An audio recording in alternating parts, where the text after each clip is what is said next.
Kung halimbawa, bilang ko ng bulaklak si ma'am, tatanggapin niya kaya?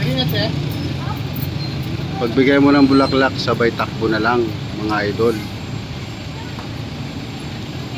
Pili lang tayo ng bulaklak na pwedeng ibigay. Palagay mo,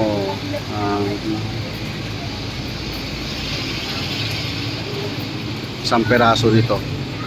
Ito, isang peraso. Pwede na kaya? O kaya 3 peraso ng pink na roses na yan.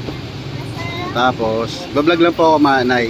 Thank you po, Nanay, yung may-ari ng flower shop.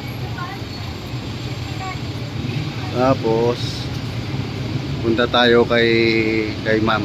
Ayun. Punta natin si ma'am. Tapos sabihin natin, "Hi ma'am, flowers for you." Ay, ewan ko na lang mga idol. Baka higit pa ang garuti nga abutin mo sigurado. Bagay pag nangyari naman yung mga idol, sabay takbo na. At least napagbigay ka ng bulaklak. Mga idol. Yung bulaklak dito to idol sa Angeles. Sa halos tapat siya ng simbahan. Yung tinatawag na simbahan pa to. Yan. Maraming mga bulaklak na bilihan dito. Tulad nun, ang ganda Ayan Yan kaya ang ibigay natin kay ma'am. Sabi ni ma'am, di na uso yung bigay-bigay ng bulaklak ngayon.